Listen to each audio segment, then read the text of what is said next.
O professor Vitor Santos, que é professor titular do ISEG, Instituto Superior de Economia e Gestão da Universidade de Lisboa, e que foi durante 12 anos diretor-geral da ERCE, a ANEEL Portuguesa, e eu, coordenador do GESEL, há 27 anos, fizemos uma análise bastante minuciosa da proposta de decreto que o Ministério de Minas e Energia finalmente encaminhou para a Casa Civil, propondo as regras e normas e parâmetros para a renovação e um novo contrato de concessão para o principal segmento do setor elétrico, que são as distribuidoras. É principal porque essas concessões têm um papel importante na cadeia de valor, como nós sabemos, é por onde os recursos de quase 70% do mercado entram, e dali você paga todas os agentes, os impostos, os encargos. E, por outro lado, também é um espaço geográfico das concessões em que as principais inovações tecnológicas e impactos da transição energética estão e vão ocorrer ainda com mais profundidade, como é o caso de geração distribuída, mobilidade elétrica, redes inteligentes, resiliência das redes, né, como o evento lá do Rio Grande do Sul tem demonstrado essa importância. Então, esse decreto ele culmina com um processo já muito comum do setor elétrico, foram feitas reuniões, foram feitas webinários, o GESEL, inclusive, organizou 2 ou 3 webinários, foi feita uma nota técnica, né? O próprio TCU fez um seminário lá na sede do TCU, né? E culminou agora com esse decreto. E a análise que o professor Vitor e eu fizemos, que a proposta ela é muito consistente, ela é muito bem fundamentada, nós diríamos até que é um documento de política pública assim, muito qualificado. E por quê? Basicamente por, assim, grosso modo e a nível geral, por 3 motivos. O primeiro deles, e talvez o mais importante, é que o decreto em si ele reafirma e aprofunda a metodologia de regulação por incentivo, que é adotada nos principais países do mundo. Então, isso o Brasil fica nessa rota, que é importante porque boa parte das distribuidoras estão associadas a grupos estrangeiros, né? Então, a gente não fica fora da curva, né? E a renovação por incentivo, ela propõe metas, métricas, indicadores, né? E que as distribuidoras perseguem, né? Quem fica acima da meta ganha, de alguma maneira, normalmente, algum tipo de benefício, né? Material, financeiro, né? E quem fica abaixo perde.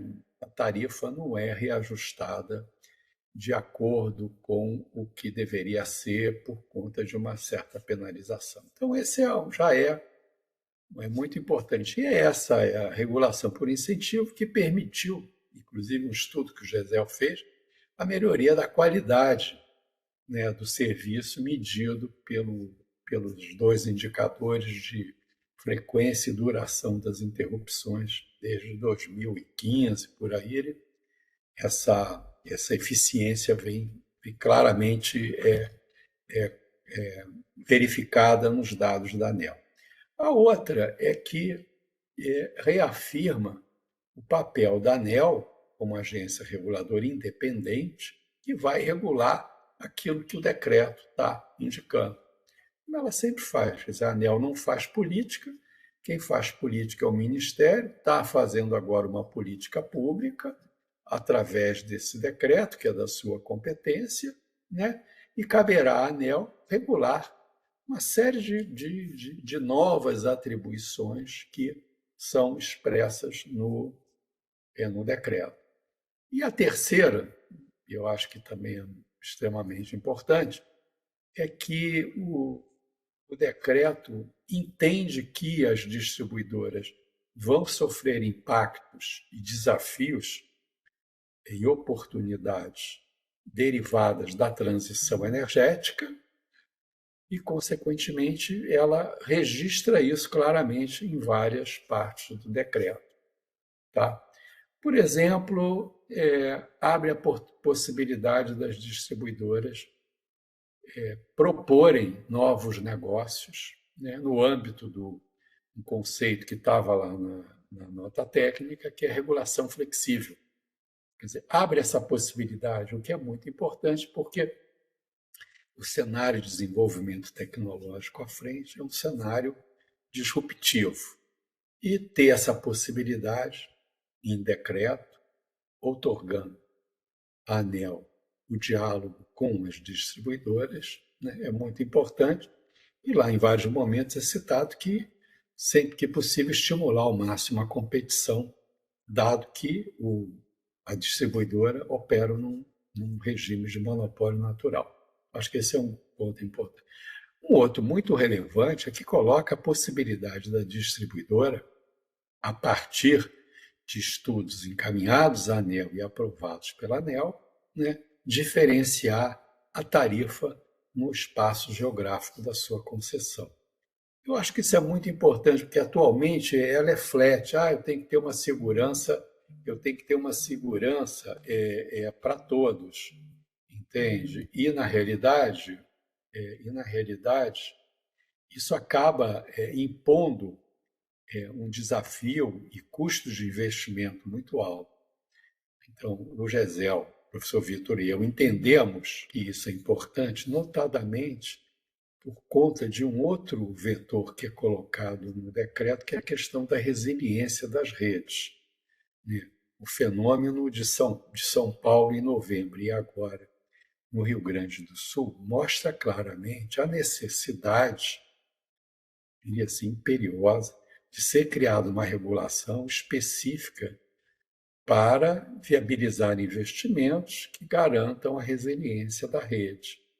E essa resiliência, ela tende a ser maior em locais onde eu tenho uma concentração maior de consumidores, e daí a este poderá ser cobrado uma tarifa maior, enquanto que em outras regiões que não são tão assim estratégicas do ponto de vista de atividades sociais, produtivas, econômicas, etc., essa resiliência pode ser menor e, consequentemente, a tarifa pode ser diferenciada.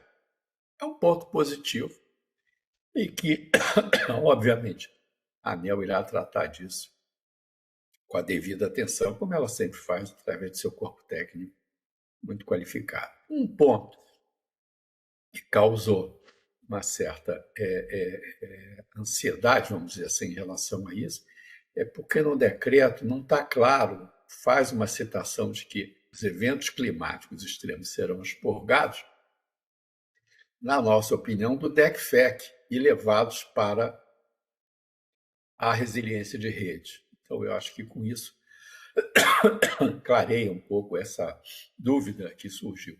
Um outro ponto que nós consideramos talvez um equívoco, que pode ser aprimorado no decreto, é a questão do dividendo.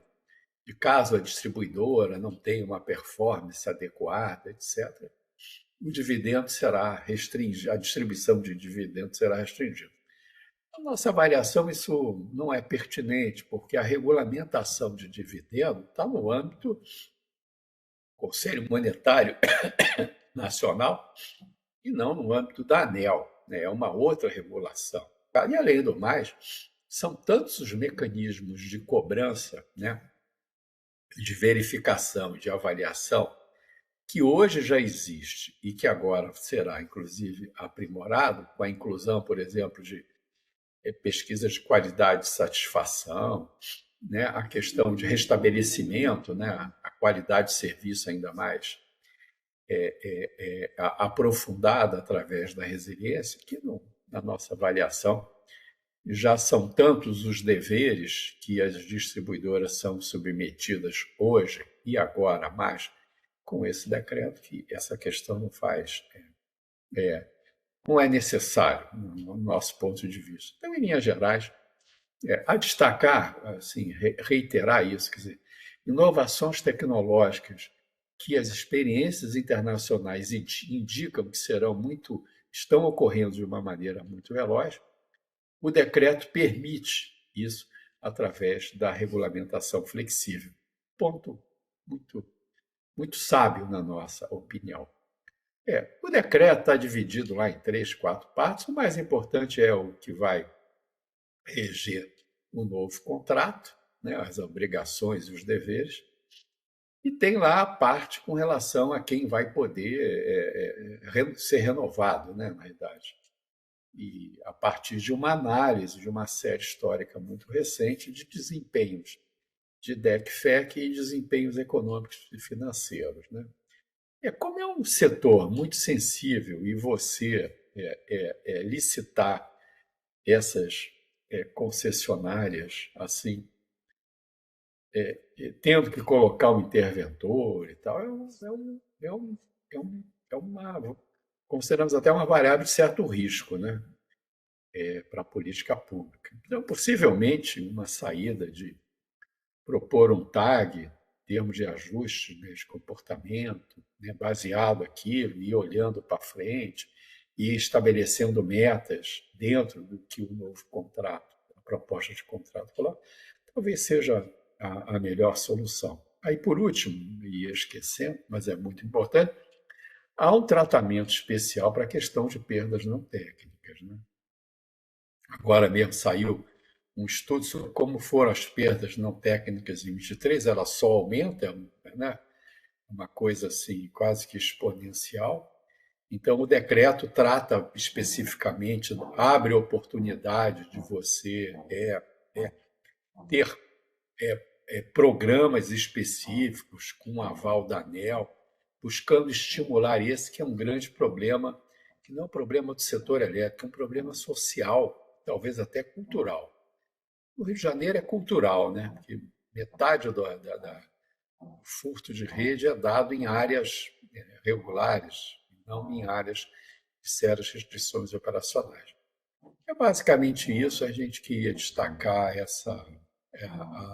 assim, o acerto que o Ministério formulou esse decreto, em linha com o que vem desde lá dos anos 90, né, da regulação por incentivo, que tem dado resultados, né, dada a universalização, né, do acesso à energia elétrica, né, e a esses novos desafios que estão e serão ainda mais colocados por conta da transição energética. Então, eu espero que vocês releiam o artigo agora sobre o prisma dessa nossa análise aqui, um pouco mais, talvez, didática, mas que no texto, como é uma narrativa mais elaborada, merece uma releitura e nós, como sempre, ficamos à disposição de receber, acima de tudo, críticas, né? Porque na academia, e especificamente no GESEL, crítica é algo que nós valorizamos muito. Tá? Muito obrigado.